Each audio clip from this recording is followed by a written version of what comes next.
ನಮಸ್ಕಾರ. ಕರ್ನಾಟಕ ಐದಿನಾಗಿ ಸ್ವಾಗತ. ನಾನು ಲತಾ ಧರ್ಮರಾಜ್. ಈಗ ಹೆಡ್ಲೈನ್ಸ್.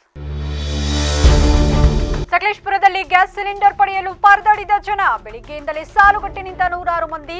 ಗಂಟೆಗಟ್ಟಲೆ ಕಾಯ್ದರೂ ಪೂರ್ಣಗೊಳ್ಳದ ಬುಕಿಂಗ್ ಕಾರ್ಯ. ಜಿಲ್ಲಾಡಳಿತದ ಸಹಯೋಗ, ಮಕ್ಕಳಿಲ್ಲದವರಿಗೆ ದತ್ತು ವ್ಯವಸ್ಥೆ, ದತ್ತು ಪ್ರಕ್ರಿಯೆ ಕುರಿತು ಅರಿವು ಕಾರ್ಯಕ್ರಮ. ಕೈವಾರ ತಾತಯ್ಯನವರ ಬದುಕು ನಮಗೆ ಸ್ಫೂರ್ತಿ. ಅವರ ಆದರ್ಶಗಳನ್ನು ಮೈಗೂಡಿಸಿಕೊಳ್ಳೋಣ. ಮೇಯರ್ ಗಿರೀಶ್ ಚನ್ನವೀರಪ್ಪ.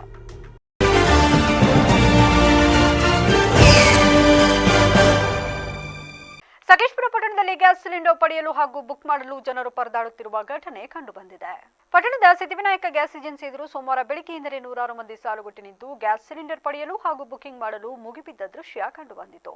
ಸಕಲೇಶಪುರ ಪಟ್ಟಣದ ಜೊತೆಗೆ ತಾಲೂಕಿನ ವಿವಿಧ ಗ್ರಾಮಗಳಿಂದಲೂ ಜನರು ಆಗಮಿಸಿ ಸರತಿ ಸಾಲಿನಲ್ಲಿ ನಿಂತಿದ್ರು. ಬಿಸಿಲಿನ ತಾಪವನ್ನು ಲೆಕ್ಕಿಸದೆ ಮಹಿಳೆಯರು, ಹಿರಿಯ ನಾಗರಿಕರು ಸೇರಿದಂತೆ ನೂರಾರು ಮಂದಿ ಗಂಟೆಗಟ್ಟಲೆ ಕಾಯ್ದು ಸುಸ್ತಾಗಿರುವುದು ಗಮನಕ್ಕೆ ಬಂತು.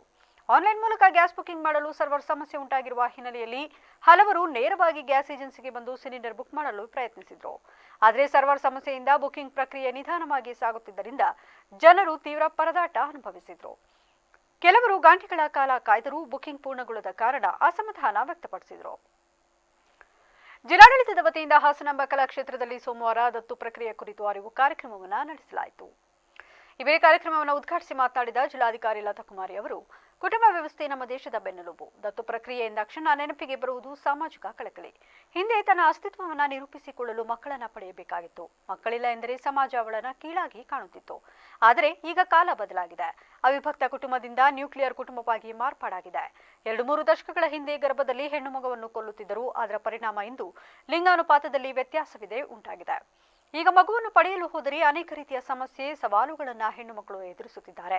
ಇಂತಹ ಸಂದರ್ಭದಲ್ಲಿ ಕುಟುಂಬಕ್ಕೆ ಸಹಾಯಕವಾಗಿ ನಿಲ್ಲುವುದೇ ಈ ದತ್ತು ವ್ಯವಸ್ಥೆ. ಇದರಿಂದ ಮಗು ಇಲ್ಲ ಎಂದು ಹೇಳುವವರಿಗೆ ಒಂದು ಮಗು ದೊರೆತಂತಾಗುತ್ತದೆ. ಜೊತೆಗೆ ಅನಾಥವಾಗಿರುವ ಮಗುವಿಗೆ ಒಂದು ಆಸರೆ ದೊರೆತಂತೆ ಆಗುತ್ತದೆ. ಹಾಗಾಗಿ ಈ ದತ್ತು ಪ್ರಕ್ರಿಯೆ ಒಂದು ಉತ್ತಮ ವ್ಯವಸ್ಥೆಯಾಗಿದೆ ಎಂದರು. ಕಾರ್ಯಕ್ರಮದಲ್ಲಿ ಜಿಲ್ಲಾ ಮಕ್ಕಳ ಕಲ್ಯಾಣ ಸಮಿತಿ ಅಧ್ಯಕ್ಷೆ ಮಧುಕುಮಾರಿ, ಜಿಲ್ಲಾ ಹಿಂದುಳಿದ ವರ್ಗಗಳ ಅಲ್ಪಸಂಖ್ಯಾತರ ಕಲ್ಯಾಣ ಅಧಿಕಾರಿ ಶಿಲ್ಪಾ, ಮಹಿಳಾ ಮತ್ತು ಮಕ್ಕಳ ಅಭಿವೃದ್ಧಿ ಇಲಾಖೆಯ ಉಪನಿರ್ದೇಶಕರಾದ ಧರಣಿಕುಮಾರ್ ಸೇರಿದಂತೆ ಮತ್ತಿತರರು ಹಾಜರಿದ್ದರು. ಈಗ ಸುಲಭದ ಮಾತಲ್ಲ. ಮೊದಲು ಮಕ್ಕಳನ್ನ ಏನಕ್ಕೆ ಬಯಸ್ತಾ ಇದ್ರು? ಅನೇಕ ಸಾಮಾಜಿಕ ಬದ್ಧತೆ. ಮೊದಲನೇದಾಗಿ ಅವರು ತಮ್ಮ ಅಸ್ತಿತ್ವವನ್ನ ನಿರೂಪಿಸಲಿಕ್ಕೆ ಮಕ್ಕಳನ್ನ ಮಾಡ್ಕೊಳ್ಬೇಕಾಗಿತ್ತು. ಆ ಹೆಣ್ಣು ಮಗುಗೆ ಮಗು ಇರಲಿಲ್ಲ ಅಂದ್ರೆ ಏನಂತ ಕರೀತಾ ಇದ್ರು? ಅವಳು ಬಂಜೆ.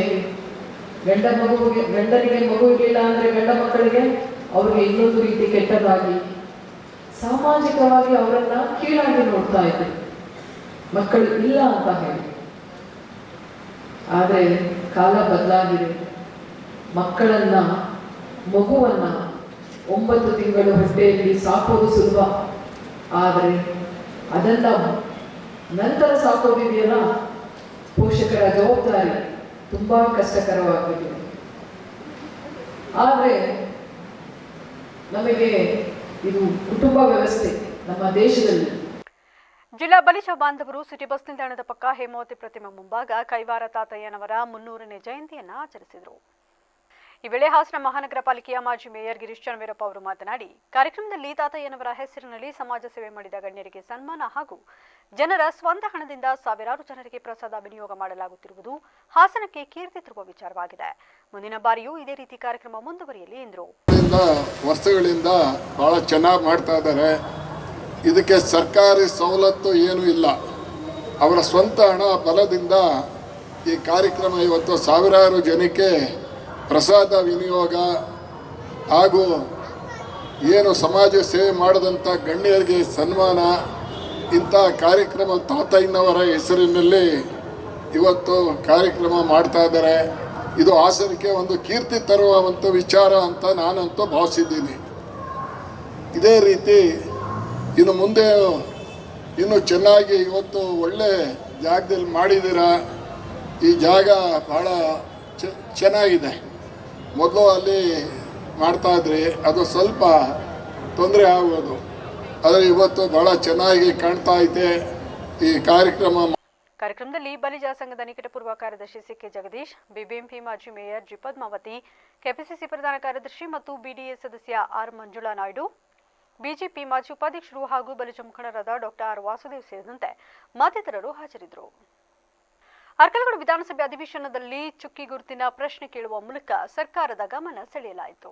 ಅರ್ಕಲಗೂಡು ಪಟ್ಟಣದ ವಸತಿ ಹಾಗೂ ನಿವೇಶನ ರಹಿತ ಕುಟುಂಬಗಳಿಗೆ ಮನೆ ಕಲ್ಪಿಸುವ ಉದ್ದೇಶದಿಂದ ಸರ್ಕಾರದ ವತಿಯಿಂದ ಈಗಾಗಲೇ ಅರ್ಕಲಗೂಡು ಪಟ್ಟಣದಲ್ಲಿ ರಿಸರ್ವ್ ಮಾಡಿರುವ ಜಾಗದಲ್ಲಿ G+2 ಮಾದರಿಯಲ್ಲಿ ಮನೆಗಳನ್ನು ನಿರ್ಮಿಸಿ ನೀಡುವ ಕುರಿತು ವಿಧಾನಸಭೆ ಅಧಿವೇಶನದಲ್ಲಿ ಚುಕ್ಕಿ ಗುರುತಿನ ಪ್ರಶ್ನೆ ಕೇಳುವ ಮೂಲಕ ಸರ್ಕಾರದ ಗಮನ ಸೆಳೆಯಲಾಯಿತು. ಈ ಕುರಿತು ಸಚಿವರು ಸಕಾರಾತ್ಮಕವಾಗಿ ಸ್ಪಂದಿಸಿ ಶೀಘ್ರದಲ್ಲೇ ಅಗತ್ಯ ಕ್ರಮ ಕೈಗೊಳ್ಳುವ ಭರವಸೆ ನೀಡಿದರು. ಅರ್ಕಲಗೂಡು ಪಟ್ಟಣದ ಬಡ ಹಾಗೂ ಮಧ್ಯಮ ವರ್ಗದ ಜನರಿಗೆ ಸ್ವಂತ ಮನೆ ಎಂಬ ಕನಸು ನನಸಾಗಬೇಕು ಎಂಬ ಉದ್ದೇಶದಿಂದ ಈ ವಿಚಾರವನ್ನು ವಿಧಾನಸಭೆಯಲ್ಲಿ ಪ್ರಸ್ತಾಪಿಸಲಾಯಿತು. ಅವರೇ ಉತ್ತರವನ್ನ ಕೊಟ್ಟಿದ್ದಾರೆ. ನಾನು ಶಾಸಕನಾಗಿದ್ದಾಗ 13-14ರಲ್ಲಿ ಒಟ್ಟು 195 ಮನೆಗಳನ್ನು ಪೂರ್ಣಗೊಂಡಿದೆ ಅಂತ ಹೇಳಿ ಮಾಡಿದ್ದಾರೆ. ಅದು ನಿಜ. 21 ಮನೆ ಬಾಕಿ ಇದೆ, ಕಟ್ಟಿಲ್ಲ ಅಂತೇಳಿ. ಇನ್ನು 63 ಮನೆ ಪ್ರಾರಂಭನೆ ಮಾಡಿಲ್ಲ ಅಂತ ಹೇಳಿದ್ದಾರೆ. ಅದು ನಿಜ. ಈಗ ಎರಡನೇ ಪ್ರಶ್ನೆ, ಈ ನಮ್ಮ ಅರ್ಕಲಗೂಡಿನಲ್ಲಿ ಕೊಳಗೇರಿ ಅಭಿವೃದ್ಧಿ ಮಂಡಳಿಯಿಂದ ಈ ಎಡಿ ಕಾಲೋನಿ ಮತ್ತು ಕೊಳಚೆ ಪ್ರದೇಶದಲ್ಲಿ ವಾಸವಾಗಿರ್ತಕ್ಕಂಥ ಕೆಲ್ಲೂರುಪೇಟೆ, ಮಾಚಗೊಂಡನಹಳ್ಳಿ ಇದರಲ್ಲಿ 220 ಮನೆಗಳು ಮಂಜೂರಾಗಿದ್ದು ಎಲ್ಲ ಮನೆಗಳು ಪೂರ್ಣಗೊಂಡಿದೆ ಅಂತ ಹೇಳ್ತಾರೆ. ಅದು ಮಾನ್ಯ ಮಂತ್ರಿಗಳದು ಪೂರ್ಣಗೊಂಡಿಲ್ಲ, ಸ್ವಲ್ಪ ವಿಚಾರಿಸಬೇಕು ಅದನ್ನ. ಅದಾದ್ಮೇಲೆ ನಾನು ಮಂತ್ರಿ ಆಗಿದ್ದಾಗ ಫಾರಂ 53ನಲ್ಲಿ ರೈತರು ಅಪ್ಲೈ ಮಾಡಿದ್ರು. ವಾರ್ಡ್ ನಂಬರ್ 3ರಲ್ಲಿ ಸರ್ವೆ ನಂಬರು 241 ಮತ್ತು 9 ಎಕರೆ 10 ಗುಂಟೆ ಮತ್ತು 1 ಎಕರೆ 31 ಗುಂಟೆ, ಒಟ್ಟು 11 ಎಕರೆ 1 ಗುಂಟೆನಲ್ಲಿ ಈ ಜಾಗನ ನಿವೇಶನ ರೈತರಿಗೆ ಮನೆ ಕಟ್ಕೊಡ್ಬೇಕು ಅಂತ ಹೇಳಿ ಮಾಡಿದ್ದು. ಮಾನ್ಯ ಅಧ್ಯಕ್ಷರೇ, ಮಾನ್ಯ ಮಂತ್ರಿಗಳಿಗೆ ನಾವು ಮನವಿ ಮಾಡೋದಿಷ್ಟೇ, ಟೌನ್ ಲಿಮಿಟ್ಸ್ ಅಲ್ಲಿ ನೀವು ನಿವೇಶನಗಳನ್ನ ಬಡವರಿಗೆ ಕೊಟ್ರೆ ಅವ್ರಿಗೆ ದುಡ್ಡು ಇರೋದಿಲ್ಲ, ಕಟ್ಟಕ್ಕಾಗಲ್ಲ. ನನ್ನ ಮನವಿ ಏನು ಅಂದ್ರೆ G+3 ಆಧಾರದ ಮೇಲೆ 1500 ಮನೆಗಳು ನಮ್ಮ ಅವಶ್ಯಕತೆ ಇರೋದ್ರಿಂದ ನಾವು ಕೊಟ್ಟಿರ್ತಕ್ಕಂಥ 11 ಎಕರೆ 1 ಗುಂಟೆ ಏನಿದೆ ಅದರಲ್ಲಿ G+3 ಕಟ್ಕೊಡ್ಬೇಕು ಅಂತಕ್ಕಂಥದ್ದು ನನ್ನ ಮನವಿ. ಅದನ್ನ ಅಲ್ಲಿ ಜಾಸ್ತಿ SC ST ಅಲ್ಪಸಂಖ್ಯಾತರು ಇರೋದ್ರಿಂದ ಇದು ನಾನು ಮಾಡ್ಕೊಡ್ತೀನಿ ಅಂತ ಹೇಳಿ ತಮ್ಮಲ್ಲಿ ಮನವಿ ಮಾಡ್ತಾ ಇದ್ದೇನೆ. ಸದಸ್ಯರು ಹೇಳ್ದಂಗೆ ಅವ್ರ ಕ್ಷೇತ್ರದಲ್ಲಿ ರಾಜೀವ್ ಗಾಂಧಿ EHP ಸ್ಕೀಮಲ್ಲಿ ಬಸವ ಅಂಬೇಡ್ಕರ್ ವಾಸವ್ಯದಲ್ಲಿ 2013-14ರಲ್ಲಿ 283 ಮನೆಗಳು ಸ್ಯಾಂಕ್ಷನ್ ಆಗಿದೆ. ಅದರಲ್ಲಿ ಸದಸ್ಯರು ಹೇಳ್ದಂಗೆ 195 ಮನೆ ಕಂಪ್ಲೀಟ್ ಆಗಿದೆ, 21 ಮನೆ ಕೆಲಸ ನಡೀತಾ ಇದೆ, 3 ಮನೆ ಅನ್ಸ್ಟಾರ್ಟರ್ ಆಗಿದೆ ಶಾಸಕರೇ. ಅದರಲ್ಲಿ 63 ಜನ ಭಾಳ ನೋಟಿಸ್ ಕೊಟ್ಟರು ಇನ್ನೂ ಅವ್ರು ಡೀಟೇಲ್ ಕೊಟ್ಟಿಲ್ಲ ಅವರು. ಇಲ್ಲಾಂದ್ರೆ ಅದು ಬ್ಲಾಕ್ ಮಾಡಿದೀವಿ. ಅದು ಅನ್ಬ್ಲಾಕ್ ಮಾಡಬೇಕಾದ್ರೆ ಆ ಡೀಟೇಲ್ ಕೊಡಕ್ಕೆ ಹೇಳಿ ಅದು ಮಾಡ್ತೀವಿ. ಸ್ಲಮ್ ಬೋರ್ಡ್ ತಾವು ಹೇಳ್ದಂಗೆ ಫಸ್ಟ್ ಸ್ಟೇಜ್ ಸೆಕೆಂಡ್ ಸ್ಟೇಜ್ ಭಾಳ ವರ್ಷದಿಂದ ಮನೆಗಳು ಪೆಂಡಿಂಗ್ ಇತ್ತು ಕೊಡೋದು. ಏನಕ್ಕಂದ್ರೆ ತಮಗೆಲ್ಲ ಗೊತ್ತಿದ್ದಂಗೆ ಆ ಬೆನಿಫಿಷರಿ 4 ಲಕ್ಷ ಕೊಡಬೇಕಾಗಿತ್ತು. ಬೆನಿಫಿಷರಿ ಕೊಡಕ್ಕೆ ಸಾಧ್ಯ ಆಗಲ್ಲ ಅಂತ ಕಾರಣಕ್ಕೆ ಸರ್ಕಾರ ವತಿಯಿಂದ ನಾವೇ 4 ಲಕ್ಷ ಕೊಡಬೇಕಂತ ತೀರ್ಮಾನ ಮಾಡಿ ಎಲ್ಲ ಮನೆಗಳು ಇಡೀ ರಾಜ್ಯದಲ್ಲಿ 36,789 ಮನೆಗಳು 24 ಮಾರ್ಚಲ್ಲಿ ನಾವು ಕೊಟ್ವಿ. ಅದ್ರಲ್ಲಿ 220 ಮನೆಯನ್ನು ತಮ್ಮ ಕ್ಷೇತ್ರದ್ದು ಅವತ್ತು ಕೊಟ್ಟಿದ್ದೀವಿ. ಆ ಸಣ್ಣ ಪುಟ್ಟ ಕೆಲಸ ಇದ್ರೆ ತಾವು ಡೀಟೇಲ್ ಆಗಿ ಮಾಹಿತಿ ಕೊಟ್ಟರೆ ಅದು ಮಾಡಿಕೊಡ್ತೀವಿ. ಏನು 11 ಎಕರೆ ತಮ್ಮ ಕ್ಷೇತ್ರದಲ್ಲಿ ನಾವು ರಿಸರ್ವ್ ಇಟ್ಟಿದ್ದೀವಿ, ಅದಕ್ಕೆ ನಾವು ಬೆನಿಫಿಷರಿನ ಆಯ್ಕೆ ಮಾಡಿಲ್ಲ. 353 ಜನ ಬೆನಿಫಿಷರಿ ಆಯ್ಕೆ ಮಾಡಬೇಕು, ಇನ್ನು ಆಯ್ಕೆ ಮಾಡಿ ಕೊಟ್ಟಿಲ್ಲ. ನಾವು ತಾವು ಆಯ್ಕೆ ಮಾಡಿ ಬೆನಿಫಿಷರಿ ಆಯ್ಕೆ ಮಾಡಿಕೊಟ್ರೆ ಈಗ ಆ್ಯಕ್ಚುಲಿ ನಾವು ಮಾರ್ಕ್ ಮಾಡಿ ಸೈಟ್ ಕೊಡಬೇಕಂತ ತೀರ್ಮಾನ ಮಾಡಿರೋದು. ತಾವು G+3 ಮನೆಗಳು ಕಟ್ಕೊಡಿ ಅಂತ ತಾವು ಮನವಿಯನ್ನು ಮಾಡ್ಕೊಂಡಿದ್ದೀರಾ. ದಯಮಾಡಿ ಆ ಪ್ರಪೋಸಲ್ ನಾನು ಕೊಡಿ, ನಾನು ಅಂದ್ರೆ ಮಾಡ್ಕೊಡ್ತೀನಿ. ಅಧ್ಯಕ್ಷರೇ, ಇದು ಪಾಪ 11 ಎಕರೆ 1 ಗುಂಟೆನ ರೈತರು ಫಾರಂ 53 ಹಾಕಿ ಟೌನ್ ಪಕ್ಕದಲ್ಲಿ ಇರೋದನ್ನ ನಾನೇ ಅವ್ರಿಗೆ ಮನವೊಲಿಸಿ, ಇಲ್ಲಪ್ಪ ಸೈಟ್ಗಳಿಗೆ ಅವಶ್ಯಕತೆ ಇದೆ, ಮನೆ ಮಾಡಬೇಕು ಅಂತ ಹೇಳಿ ಪಾಪ ರೈತರು ಬಿಟ್ಕೊಟ್ಟಿದ್ದಾರೆ. ದಯವಿಟ್ಟು ಇದನ್ನ G+3 ಮಾಡಿಕೊಟ್ರೆ ಆ ಕ್ಷೇತ್ರಕ್ಕೆ ಒಂದು ಒಳ್ಳೇದಾಗ್ತದೆ, ಮಾಡ್ಕೊಡಿ ಅಂತ ಹೇಳಿ ಮಾಡಿ. ಇಲ್ಲ ಸನ್ಮಾನ್ಯ ಅಧ್ಯಕ್ಷರೇ, ಅವ್ರ ಪ್ರಪೋಸಲ್ ಕೊಟ್ಟಿರೋದು ನಮಗೆ ಸೈಡ್ ಮಾಡಿಕೊಡಿ ಅಂತ. ಈಗ ಏನಕ್ಕಂದ್ರೆ ಸೈಡ್ ಮಾಡ್ಕೊಡ್ಬೇಕಾದ್ರೆ ಬರೀ 11 ಎಕರೆದಲ್ಲಿ 353 ಜನಕ್ಕೆ ಕೊಡಕ್ ಮಾತ್ರ ಸಾಧ್ಯ. ಇವರು ಅದೇ G+3 ಮನೆಗಳು ಕೊಡ್ಬೇಕಂತ ಅದು ಕ್ಯಾನ್ಸಲ್ ಮಾಡಿ ಪ್ರಪೋಸಲ್ ಕೊಟ್ರೆ ಕನಿಷ್ಠ ಇಲ್ಲಾಂದ್ರೆ 1 ಎಕರೆದಲ್ಲಿ 200 ಮನೆ ಕಟ್ಬೋದು, 1300 ಮನೆ 200 ಮನೆ ಕಟ್ಬೋದು ನಾವು. ಆ ಪ್ರಪೋಸಲ್ ಕೊಡಿ ನನಗೆ. ನೀವೀಗ ಸದ್ಯಕ್ಕೆ ಕೊಟ್ಟಿರೋ ಪ್ರಪೋಸಲ್ನ ಸೈಡ್ ಮಾಡಕ್ ಪ್ರಪೋಸಲ್ ಕೊಟ್ಟಿದ್ದೀರಾ. ಆ ಪ್ರಪೋಸಲ್ ಕ್ಯಾನ್ಸಲ್ ಮಾಡಿಸಿ ನನಗೆ G+3 ಮಾಡ್ಬೇಕು. ಏನಕ್ಕಂದ್ರೆ ಬೆನಿಫಿಷರಿಗೆ ಹೇಳ್ಬಿಟ್ಟಿದ್ದೀರಾ ತಾವು 253 ಜನಕ್ಕೆ ಹೇಳ್ಬಿಟ್ಟಿದ್ದೀರಾ ಸೈಡ್ ಮಾಡ್ಕೊಡ್ತೀವಿ ಅಂತ. ಅವ್ರು ಆಸೆ ಇಟ್ಕೊಂಡಿದ್ದಾರೆ. ಅದು ತಾವು ಕರೆಸಿ ಮೀಟಿಂಗ್ ಮಾಡಿ ಆ ಕ್ಯಾನ್ಸಲ್ ಮಾಡಿ. ಕೆಆರ್ ನಗರದ ಕೆರೆಗಳಿಗೆ ನೀರು ತುಂಬಿಸುವ ಕಾರ್ಯಕ್ಕೆ 50 ಕೋಟಿ ರೂಪಾಯಿ ಬಿಡುಗಡೆಯಾಗಿದೆ ಎಂದು ಶಾಸಕ ಡಿ ರವಿಶಂಕರ್ ಹೇಳಿದರು. ತಾಲೂಕಿನ ಮಿರ್ಲೆ ಗ್ರಾಮದಲ್ಲಿ 1 ಕೋಟಿ ರೂಪಾಯಿ ವೆಚ್ಚದ ಸಿಸಿ ರಸ್ತೆ ಮತ್ತು ಚರಂಡಿ ಅಭಿವೃದ್ಧಿ ಕಾಮಗಾರಿಗಳಿಗೆ ಭೂಮಿ ಪೂಜೆ ನೆರವೇರಿಸಿ ಅವರು ಮಾತನಾಡಿದರು. ಕೆರೆಗಳಿಗೆ ನೀರು ತುಂಬಿಸುವ ಕಾರ್ಯಕ್ಕೆ ಹಣವು ಬಿಡುಗಡೆಯಾಗಿದ್ದು ಟೆಂಡರ್ ಕೂಡ ಆಗಿದೆ. ತಾಂತ್ರಿಕ ದೋಷಗಳಿಂದ ಅದು ಸ್ಥಗಿತಗೊಂಡಿದೆ. ಅದನ್ನು ಶೀಘ್ರದಲ್ಲಿ ಪರಿಹರಿಸಿ ಕಾಮಗಾರಿಗೆ ಚಾಲನೆ ನೀಡುವ ಮೂಲಕ ಈ ಭಾಗದ ಸಾರ್ವಜನಿಕರಿಗೆ ಅನುಕೂಲ ಮಾಡಿಕೊಡಲಾಗುವುದು. ಮಿರ್ಲೆ ಗ್ರಾಮದಲ್ಲಿ ಉಪನೋಂದಣಾಧಿಕಾರಿಗಳ ಕಚೇರಿಯ ನೂತನ ಕಟ್ಟಡ ನಿರ್ಮಾಣಕ್ಕೆ ಸಂಬಂಧಿಸಿದಂತೆ ಈಗಾಗಲೇ ಕಂದಾಯ ಸಚಿವ ಕೃಷ್ಣ ಬೈರೇಗೌಡ ಅವರಿಗೆ ಮನವಿ ಮಾಡಲಾಗಿದ್ದು ಅನುದಾನವನ್ನು ಕೊಡುತ್ತೇವೆ ಎಂದು ಭರವಸೆ ನೀಡಿದ್ದಾರೆ. ಏಪ್ರಿಲ್ ತಿಂಗಳಿನಲ್ಲಿ ಅನುದಾನವನ್ನು ತಂದು ಆ ಕೆಲಸವನ್ನು ಮಾಡಲಾಗುವುದು ಎಂದರು. ಕಾಂಗ್ರೆಸ್ ಮುಖಂಡ ಮಿರ್ಲೆ ನಂದೀಶ್ ಮಾತನಾಡಿ, ತಾಲೂಕಿನಲ್ಲಿ ಮಿರ್ಲೆ ಗ್ರಾಮವು ಬಹುದೊಡ್ಡ ಗ್ರಾಮವಾಗಿದ್ದು ಇಲ್ಲಿ ಹಲವಾರು ಸಮಸ್ಯೆಗಳಿವೆ. ಅವುಗಳನ್ನು ಪರಿಹರಿಸಿ ಗ್ರಾಮವನ್ನು ಸಮಗ್ರವಾಗಿ ಅಭಿವೃದ್ಧಿ ಮಾಡಬೇಕೆಂದು ಶಾಸಕ ಡಿ ರವಿಶಂಕರ್ ಅವರಲ್ಲಿ ಮನವಿ ಮಾಡಿದರು. ಪ್ಲಾನ್ ಪ್ರಕಾರ ಇಲ್ಲಿ ನೋಡಿ, ಇಲ್ಲಿ ಪ್ಲಾನ್ ಪ್ರಕಾರ ಎಲ್ಲೆಲ್ಲಿ ಡೆಕ್ 1, 2, 3 ಡೆಕ್ಗಳು ಆಗುತ್ತೆ. ಅದು 4 ಆಗುತ್ತೆ. ಇದು ಈ ಸೇತುವೆ ಬಿಟ್ಟರೆ ಇನ್ನು ಮೂಲೆಗಡೆ ಮೂರಿಗೂ ಅಡ್ಡ ರಸ್ತೆ ಇದೆ. ಆಯ್ತಾ, 3 ಅಡ್ಡ ರಸ್ತೆಗೆ 3 ಡೆಕ್ಕು ಜೊತೆಗೆ ಕೆಳಗಡೆ 1 ಡೆಕ್, 4 ಡೆಕ್ಕನ್ನ ಮಾಡುವಂಥ ನಿಟ್ಟಲ್ಲಿ ಆಗುತ್ತೆ. ಇಷ್ಟು ಈ ಒಂದು ಕಾಮಗಾರಿಯ ವಿವರ. ಆ ನಿಟ್ಟಲ್ಲಿ ಗುಣಮಟ್ಟದ ರಸ್ತೆಯನ್ನ ಮಾಡುವಂಥದ್ದು ರಾಜೂರವರ ಜವಾಬ್ದಾರಿ. ಅದನ್ನು ಎಲ್ಲ ರೀತಿಯಾಗಿ ಜೋಪಾನವಾಗಿ ನೋಡ್ಕೊಳ್ಳುವಂಥದ್ದು ನಮ್ಮ AW ಅವರು, ಎಕ್ಸಿಕ್ಯೂಟಿವ್ ಇಂಜಿನಿಯರ್ ಅವರ ಜವಾಬ್ದಾರಿ. ಇದನ್ನ ನಮ್ಮ ಗ್ರಾಮಸ್ಥರು, ನಮ್ಮ ಮುಖಂಡಗಳು ಎಲ್ಲ ರೀತಿಯಾಗಿ ಉತ್ತಮ ಗುಣಮಟ್ಟದ ರಸ್ತೆಯನ್ನು ಮಾಡಿಸ್ಕೊಳ್ಳುವಂಥದ್ದು ಅವರ ಜವಾಬ್ದಾರಿ. ಇವೆಲ್ಲವೂ ಕೂಡ ಆಗಬೇಕಾದ್ರೆ ಎಲ್ಲವೂ ಕೂಡ ಇವತ್ತು ಸರ್ಕಾರದ ಅನುದಾನ ನಮ್ಮ ಜನರಿಗೆ ಉತ್ತಮ ರೀತಿಯಲ್ಲಿ ತಲುಪಬೇಕು. ನಮ್ಮ ಸದುದ್ದೇಶ ಅದೇ.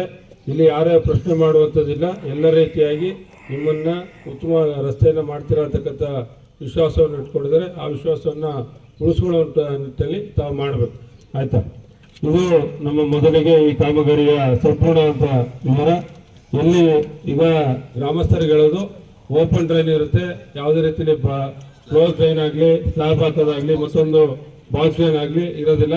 ಯಾಕಂತೇಳಿ ಬಾಕ್ಸ್ ಡ್ರೈನ್ ಮಾಡಿಸ್ಬೋದು, ಅದಕ್ಕೆ ವೆಚ್ಚ ಜಾಸ್ತಿ ಆಗುತ್ತೆ, ರಸ್ತೆ ಕಮ್ಮಿ ಆಗುತ್ತೆ. ಬೇರೆ ರೀತಿ ಕಾರ್ಯಕ್ರಮದಲ್ಲಿ MS ಬ್ಲಾಕ್ ಕಾಂಗ್ರೆಸ್ ಅಧ್ಯಕ್ಷ ಮಹಾದೇವ್, ನಗರಾಧ್ಯಕ್ಷರಾದ ಪ್ರಭಾಕರ್, ರಮೇಶ್, ವಕ್ತಾರ ಜಾಬೀರ್, BO ಕೃಷ್ಣಪ್ಪ ಇತರರು ಹಾಜರಿದ್ದರು. ಮಾದಿಗ ಜನಾಂಗಕ್ಕೆ 15% ಮೀಸಲಾತಿಯನ್ನ ನೀಡಲೇಬೇಕೆಂದು ಜಿಲ್ಲಾ ಆದಿ ಜಾಂಬವ ಕ್ಷೇಮಾಭಿವೃದ್ಧಿ ಸಂಘದ ಉಪಾಧ್ಯಕ್ಷ ಸೇಗೂರು ವಿಜಯಕುಮಾರ್ ಒತ್ತಾಯಿಸಿದರು. ಪಿರಿಯಾಪಟ್ಟಣದಲ್ಲಿ ಒಳ ಮೀಸಲಾತಿಯನ್ನು ಜಾರಿಗೊಳಿಸಬೇಕೆಂದು ಮಾದಿಗ ಜನಾಂಗದಿಂದ ಬೃಹತ್ ಪ್ರತಿಭಟನೆಯನ್ನು ಸೋಮವಾರ ನಡೆಸಿದ ಸಂದರ್ಭದಲ್ಲಿ ಪ್ರತಿಭಟನೆ ಕಾರ್ಯಕ್ರಮವನ್ನು ಉದ್ದೇಶಿಸಿ ಅವರು ಮಾತನಾಡಿದರು. ಬಹುಕಾಲದಿಂದಲೂ ನಮಗೆ ಯಾವುದೇ ಕ್ಷೇತ್ರದಲ್ಲಿ ಸಾಮಾಜಿಕ ಸ್ಥಾನಮಾನ ಸಿಗುತ್ತಿಲ್ಲ. ನಾಗಮೋಹನ್ ದಾಸ್ ವರದಿಯ ಪ್ರಕಾರ ನಮಗೆ ಮೀಸಲಾತಿಯನ್ನು ಜಾರಿಗೊಳಿಸಬೇಕೆಂದು ಆಗ್ರಹಿಸಿದರು. ಕೆಲವು ಕಿಡಿಗೇಡಿಗಳು ಹಳೆ ಮೀಸಲಾತಿಯನ್ನು ಮುಂದುವರಿಸಬೇಕು ಎಂದು ಹೇಳುತ್ತಿದ್ದು ನಮಗೆ ಸಿಗಬೇಕಾದ ನ್ಯಾಯಯುತ ಮೀಸಲಾತಿಯನ್ನು ಅಡ್ಡಿಪಡಿಸುತ್ತಿದ್ದಾರೆ. ಈ ಬಗ್ಗೆ ಸರ್ಕಾರ ಗಂಭೀರವಾಗಿ ಪರಿಗಣಿಸಬೇಕೆಂದು ತಿಳಿಸಿದರು. ಮುಂದಿನ ದಿನಗಳಲ್ಲಿ ಕೂಡಲೇ ಸಾಮಾಜಿಕ ನ್ಯಾಯವನ್ನು ಮಾದಿಗ ಜನಾಂಗಕ್ಕೆ ನೀಡದಿದ್ದರೆ ರಾಜ್ಯ ಸರ್ಕಾರದ ಮಂತ್ರಿಗಳ ಮನೆಯ ಮುಂದೆ ತಮ್ಮಟೆ ಚಳುವಳಿ ನಡೆಸುವುದಾಗಿ ವಿಜಯಕುಮಾರ್ ಎಚ್ಚರಿಕೆ ನೀಡಿದರು. ಮಾಡಿದ್ದು ಆದ್ರೂ ಅದಕ್ಕೂ ಅವಕಾಶ ಕೊಡದೇನೆ ಕೆಲವು ಕಿಡಿಗೇಡಿಗಳು ನಮ್ಮನ್ನು ದಿಕ್ತಪ್ಪಿಸಿ, ಇಲ್ಲ ಆ ಮೀಸಲಾತಿನೇ ಇರಬೇಕು, ಹಳೆ ಮೀಸಲಾತಿ ಇರಬೇಕು, ಅದ್ರಲ್ಲಿ ಯಾವುದೇ ರೋಸ್ಟರ್ ತರಬೇಡಿ ಅಂತ ಹೇಳ್ತಕ್ಕಂಥದ್ದು ನಮ್ಮ ಜಾತಿಯ ಮೇಲೆ ಆಗ್ತಕ್ಕಂಥ ದೌರ್ಜನ್ಯ. ಸ್ವಾಮಿ, ದಯಮಾಡಿ ಒಂದು ಮಾತಿನ ಅರ್ಥ ಮಾಡ್ಕೊಳ್ಳಿ. ಮಾದಿಗರು, ವಲಯರು, 101 ಜಾತಿ ಏನಿದ್ದಾರೆ ಅವರೆಲ್ಲ ಯಾರ್ಯಾರ ಮೇಲೆ ದೌರ್ಜನ್ಯ ಮಾಡಿದ್ರೆ ಅದನ್ನ ದೌರ್ಜನ್ಯ ಪ್ರಕರಣ ಅಂತ ಪರಿಗಣಿಸೋದಲ್ಲ. ನಮ್ಮ ಮೇಲೆ ಯಾರು ದೌರ್ಜನ್ಯ ಮಾಡಿದ್ರು ಕೂಡ ಅದು ದೌರ್ಜನ್ಯ ಅಂತ ಕನ್ಸಿಡರ್ ಮಾಡಿ ಅದಕ್ಕೆ ಉತ್ತರವನ್ನು ಕೊಡುವಂತ ಕೆಲಸವನ್ನು ಆಗಬೇಕು. ದಯಮಾಡಿ ಬಂಧುಗಳೇ, ನಾವೆಲ್ಲ ಶಾಂತಿಯಿಂದಲೇ ಹೋಗೋಣ. ಈಗ ತಾಲೂಕು ಕಚೇರಿವರೆಗೆ ಹೋಗಿ ನಮ್ಮ ಮನವಿಯನ್ನು ಸರ್ಕಾರಕ್ಕೆ ಕೊಡೋದ್ರ ಮೂಲಕ ನಾವು ಶಾಂತಿಯುತವಾಗಿ ಬಂದಿದ್ದೇವೆ. ಹೀಗೆ ತಾವೆಲ್ಲ ಸಹಕಾರ ನೀಡಬೇಕು ಅಂತೇಳಿ ತಮ್ಮ. ಈ ಸಂದರ್ಭದಲ್ಲಿ ತಾಲೂಕು ಆದಿಜಾಂಬವ ಕ್ಷೇಮಾಭಿವೃದ್ಧಿ ಸಂಘದ ಅಧ್ಯಕ್ಷ CJ ರವಿ ಮತ್ತು ಮಾಜಿ ಅಧ್ಯಕ್ಷ RD ಚಂದ್ರು, ಶಿವಣ್ಣ, ಬೇಗೂರು ಮಹಾದೇವ್, ನರಸಿಂಹಮೂರ್ತಿ ಮಹಿಳೆಯರು ಪ್ರತಿಭಟನೆಯಲ್ಲಿ ಪಾಲ್ಗೊಂಡಿದ್ದರು. ಭಾರತ ವೈದ್ಯಕೀಯ ವಿಜ್ಞಾನ ಸಂಸ್ಥೆ ಮಂಜೂರು ಮಾಡಲು ರಾಜ್ಯಸಭೆ ಸದಸ್ಯ ಸುಧಾಮೂರ್ತಿ ಒತ್ತಾಯಿಸಿದ್ದಾರೆ. ಬಹು ವರ್ಷಗಳ ಬೇಡಿಕೆಯಾಗಿರುವ ಕರ್ನಾಟಕದ ರಾಯಚೂರಿನಲ್ಲಿ ಅಖಿಲ ಭಾರತ ವೈದ್ಯಕೀಯ ವಿಜ್ಞಾನ ಸಂಸ್ಥೆ ಮಂಜೂರು ಮಾಡಲು ಮತ್ತು ಸ್ಥಾಪನೆಗೆ ರಾಜ್ಯಸಭೆಯ ಶೂನ್ಯ ವೇಳೆಯಲ್ಲಿ ರಾಷ್ಟ್ರಪತಿ ನಾಮನಿರ್ದೇಶಿತ ರಾಜ್ಯಸಭಾ ಸದಸ್ಯೆ ಸುಧಾಮೂರ್ತಿ ಅವರು ಒತ್ತಾಯಿಸಿದರು. ಸಂವಿಧಾನಿಕವಾಗಿ 371A ಸ್ಥಾನಮಾನದಲ್ಲಿರುವ ಕಲ್ಯಾಣ ಕರ್ನಾಟಕದ ಭಾಗಕ್ಕೆ ಇದು ಅತ್ಯಂತ ಅವಶ್ಯಕವಾಗಿದೆ. ಬೇರೆ ಜಿಲ್ಲೆಗಳಿಗೆ ಹೋಲಿಸಿದರೆ ರಾಯಚೂರು ಜಿಲ್ಲೆ ಆರೋಗ್ಯ, ಶಿಕ್ಷಣ, ಆದಾಯ ಮಟ್ಟಗಳಲ್ಲಿ ಇನ್ನೂ ಹಿಂದುಳಿದಿದೆ. ಅಲ್ಲಿನ ಜನರ ಆರೋಗ್ಯ, ಶಿಕ್ಷಣ ಅನುಕೂಲಕ್ಕಾಗಿ ಇದನ್ನು ಮಾಡಿಕೊಡಬೇಕು ಎಂದು ಕೇಂದ್ರ ಆರೋಗ್ಯ ಮಂತ್ರಿಗಳನ್ನ ಕೋರಿಕೊಂಡರು. ಕರ್ನಾಟಕವು ಸಮೃದ್ಧಿಯಾಗಿ ಬೆಳೆದಿದೆ. ಆದರೆ ಕಳೆದ 250 ವರ್ಷದಲ್ಲಿ ಪರರ ದಬ್ಬಾಳಿಕೆಯಲ್ಲಿ ಅದು ನೆಗ್ಲೆಕ್ಟ್ ಆಗಿ ಅಥವಾ ಮರೆತು ಹೋದಂತಾಗಿದೆ. ಅಲ್ಲಿ ಉತ್ತಮವಾದ ಆರೋಗ್ಯದ ಯಾವುದೇ ಒಂದು ಉಪಾಯಗಳಿಲ್ಲ. ಅಲ್ಲಿ ತೀವ್ರ ಬಡತನ, ಆರೋಗ್ಯದ ಸಮಸ್ಯೆ ಮತ್ತು ವಿದ್ಯಾಭ್ಯಾಸದ ಕೊರತೆ ಇನ್ಸ್ಟಿಟ್ಯೂಷನ್ ಇದ್ರೂ ಸಹಿತ ಅವು ಉತ್ತಮ ರೀತಿಯಾಗಿ ಇಲ್ಲ. ಇದರಿಂದ ಅಲ್ಲಿ ಬಡ ಜನರು ತಮ್ಮ ಆರೋಗ್ಯಕ್ಕಾಗಿ ಮಾಡುವ ಖರ್ಚನ್ನು ಅವರು ಬೆಂಗಳೂರು ಅಥವಾ ದೊಡ್ಡ ಪ್ರದೇಶದಲ್ಲಿ ಇರೋರಿಗಿಂತ ಹೆಚ್ಚು ಖರ್ಚನ್ನು ಮಾಡುತ್ತಾರೆ. ಅವ್ರಿಗೆ ಏನಾದರೂ ಆರೋಗ್ಯದಲ್ಲಿ ತೊಂದರೆ ಇದ್ದರೆ ಅವರು ದೂರದ ಬೆಂಗಳೂರಿಗಾಗಲಿ ಅಥವಾ ಹೈದರಾಬಾದಕ್ಕಾಗಲಿ ಹೋಗಬೇಕಾಗುತ್ತದೆ. ಇಂಥ ಪರಿಸ್ಥಿತಿಯಲ್ಲಿ ಅವರಿಗೆ ನಾವು ಆಲ್ ಇಂಡಿಯಾ ಮೆಡಿಕಲ್ ಸೈನ್ಸ್ ಅಲ್ಲಿ ಮಾಡಿದರೆ ಬಹಳ ಅನುಕೂಲವಾಗುತ್ತದೆ. ಭಟ್ಕಳ ತಾಲೂಕಿನ ಯಲವಡಿ ಕವೂರ ಮಂಡಲದ ವತಿಯಿಂದ ಆಯೋಜಿಸಲಾದ ಹಿಂದೂ ಸಮ್ಮೇಳನವು ವಿಜೃಂಭಣೆಯಿಂದ ನಡೆಯಿತು. ಸರ್ಪನಕಟ್ಟೆಯ ಶ್ರೀ ವಾಸುಕಿ ಸರ್ಪ ದೇವಸ್ಥಾನದಿಂದ ಆರಂಭವಾದ ಶೋಭಾಯಾತ್ರೆ ಚಂಡೆ ಕುಣಿತ ಭಜನೆಗಳೊಂದಿಗೆ ಜಟ್ಟಿಗ ದೇವಸ್ಥಾನದ ವೇದಿಕೆಯವರೆಗೆ ಸಾಗಿತು. ಕಾರ್ಯಕ್ರಮವನ್ನು ಹಿಂದೂ ಜಾಗರಣ ವೇದಿಕೆಯ ದಕ್ಷಿಣ ಪ್ರಾಂತ ಪ್ರಮುಖ ಶ್ರೀಕಾಂತ್ ಶೆಟ್ಟಿ ಕಾರ್ಕಳ ದೀಪ ಉದ್ಘಾಟನೆಯ ಮೂಲಕ ಉದ್ಘಾಟಿಸಿದರು. ನಂತರ ದಿಕ್ಸೂಚಿ ಭಾಷಣ ಮಾಡಿದ ಅವರು ಭಾರತದ ಇತಿಹಾಸದಲ್ಲಿ 54 ವರ್ಷಗಳ ಕಾಲ ಆಡಳಿತ ನಡೆಸಿದ ಪರಾಕ್ರಮಿ ರಾಣಿ ಚೆನ್ನಭೈರಾದೇವಿಯ ಮಣ್ಣಿದು. ಪೋರ್ಚುಗೀಸ್ ದಾಖಲೆಗಳಲ್ಲಿಯೂ ರಾಣಿ ಚೆನ್ನಭೈರಾದೇವಿ ಅವರನ್ನ ಧೈರ್ಯಶಾಲಿ ಮತ್ತು ದರ್ಪದ ರಾಣಿ ಎಂದು ಉಲ್ಲೇಖಿಸಲಾಗಿದೆ. ತಮ್ಮ ಆಡಳಿತಾವಧಿಯಲ್ಲಿ ಹಲವು ಬಾರಿ ಪರಕೀಯರ ವಿರುದ್ಧ ಯುದ್ಧ ನಡೆಸಿ ದೇಶದ ಗೌರವ ಕಾಪಾಡಿದವರು ಎಂದು ಅವರು ಹೇಳಿದರು. ಚಂಡೆ ಕುಣಿತ ಭಜನೆಗಳೊಂದಿಗೆ ನಡೆದ ಶೋಭಾಯಾತ್ರೆ ಗಮನ ಸೆಳೆಯಿತು. ಕಾರ್ಯಕ್ರಮದ ಅಧ್ಯಕ್ಷತೆಯನ್ನು ಉಪನ್ಯಾಸಕ ಉಮೇಶ್ ನಾಯಕ್ ವಹಿಸಿದರು. ಹಿಂದೂ ಸಮ್ಮೇಳನ ಸಮಿತಿಯ ಗೌರವಾಧ್ಯಕ್ಷ ರಾಮಕೃಷ್ಣ ನಾಯಕ್ ಸೇರಿದಂತೆ ಅನೇಕರು ಉಪಸ್ಥಿತರಿದ್ದರು. ಆದರೆ ಚೆನ್ನಭೈರಾದೇವಿ ಸೋಲುವುದಕ್ಕೆ ಕಾರಣ ಯಾರು? ವಿದೇಶಿ ಶತ್ರುಗಳಲ್ಲ. ಅಂತ ಪರಾಕ್ರಮಿ ರಾಣಿಯನ್ನ ಮಟ್ಟ ಹಾಕಿದವರು ಯಾರು? ಪೋರ್ಚುಗೀಸರಲ್ಲ, ವೆಂಗುರ್ಲದಲ್ಲಿದ್ದಂಥ ಡಚ್ಚರೂ ಅಲ್ಲ, ಇಂಗ್ಲಿಷರೂ ಅಲ್ಲ, ಹೊರಗಿನಿಂದ ಬಂದಂಥ ಮುಸಲ್ಮಾನರು ಅಲ್ಲ. ಆ ರಾಣಿ ತನ್ನ ಇಳಿ ವಯಸ್ಸಿನಲ್ಲಿ ಸೆರೆಮನೆಯಲ್ಲಿ ಬಂದಿಯಾಗಿ ತನ್ನ ಪ್ರಾಣವನ್ನ ತ್ಯಾಗ ಮಾಡಬೇಕಾದರೆ ಕಾರಣ ನಮ್ಮ ಮಣ್ಣಿನಲ್ಲೇ ಇದ್ದಂಥ ನಮ್ಮದೇ ಜನರು. ಹಾಗಾದ್ರೆ ಇತಿಹಾಸದಲ್ಲಿ ನಡೆದಂತ ಈ ಎಲ್ಲ ಘಟನೆಗಳ ಹಿಂದೆ ಒಂದು ಬಹಳ ದೊಡ್ಡ ಕೊರತೆ ನಮ್ಮನ್ನ ಎದ್ದು ಕಾಣುತ್ತೆ. ಅದಕ್ಕೆ ಯಾವುದು ಕೇಳಿದ್ರೆ ಸ್ವಬೋಧ.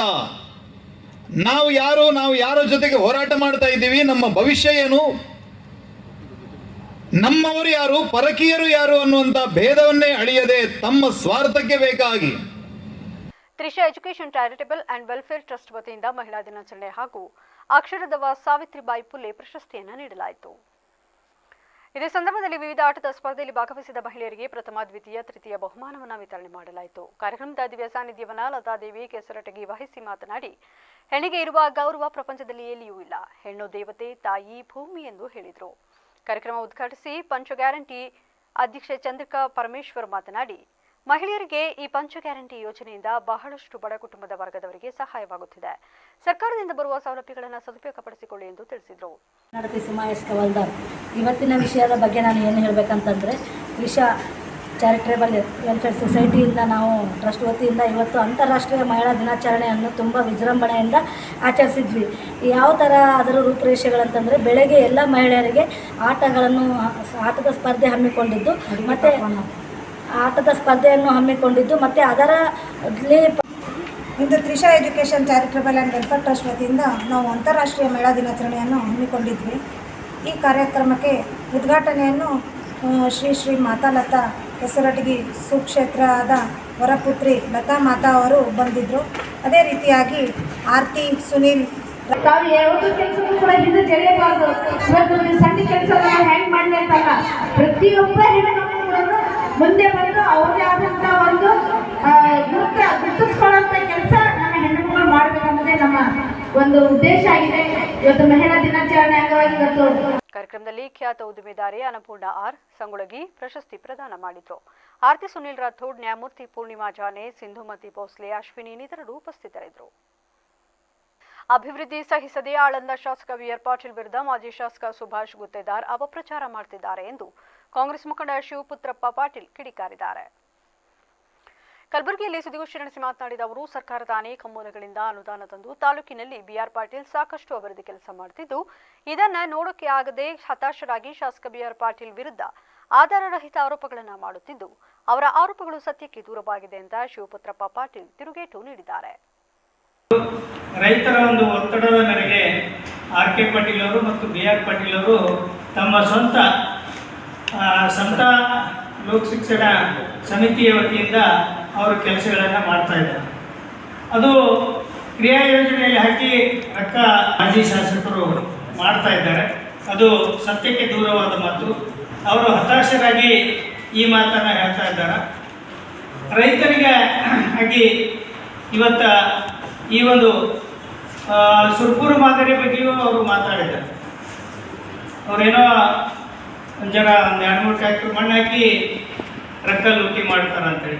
ಮೊನ್ನೆ ಇವತ್ತು ಒಂದು ಸರ್ಕಾರದ ಬಜೆಟ್ನಲ್ಲಿ ಘೋಷಣೆ ಆದಂಥ 50 ಕೋಟಿ ರೂಪಾಯಿ ಅನುದಾನದಲ್ಲಿ ಈ ಒಂದು ಸುರ್ಪುರಿ ಮಾದರಿಯ ಕಾಮಗಾರಿಗಳನ್ನು ಅವರು ತಗೊಂಡಿದ್ದಾರೆ. ಈಗ ಮತ್ತೊಮ್ಮೆ ಹೆಡ್ಲೈನ್ಸ್. ಸಕಲೇಶಪುರದಲ್ಲಿ ಗ್ಯಾಸ್ ಸಿಲಿಂಡರ್ ಪಡೆಯಲು ಪರದಾಡಿದ ಜನ. ಬೆಳಿಗ್ಗೆಯಿಂದಲೇ ಸಾಲುಗಟ್ಟಿ ನಿಂತ 100 ಮಂದಿ. ಗಂಟೆಗಟ್ಟಲೆ ಕಾಯ್ದರೂ ಪೂರ್ಣಗೊಳ್ಳದ ಬುಕಿಂಗ್ ಕಾರ್ಯ. ಜಿಲ್ಲಾಡಳಿತದ ಸಹಯೋಗ. ಮಕ್ಕಳಿಲ್ಲದವರಿಗೆ ದತ್ತು ವ್ಯವಸ್ಥೆ. ದತ್ತು ಪ್ರಕ್ರಿಯೆ ಕುರಿತು ಅರಿವು ಕಾರ್ಯಕ್ರಮ. ಕೈವಾರ ತಾತಯ್ಯನವರ ಬದುಕು ನಮಗೆ ಸ್ಫೂರ್ತಿ. ಅವರ ಆದರ್ಶಗಳನ್ನು ಮೈಗೂಡಿಸಿಕೊಳ್ಳೋಣ. ಮೇಯರ್ ಗಿರೀಶ್ ಚನ್ನವೀರಪ್ಪ. ಇದಾಗಿತ್ತು ಇಲ್ಲಿವರೆಗಿನ ನ್ಯೂಸ್ ಅಪ್ಡೇಟ್ಸ್. ನಿರಂತರ ಸುದ್ದಿಗಾಗಿ ನೋಡ್ತಾ ಇರಿ ವಿವಿಸಿ ನ್ಯೂಸ್. ಇದು ಜನರ ಧ್ವನಿ. ಸತ್ಯದ ಕಡೆ ನಮ್ಮ ನಡೆ.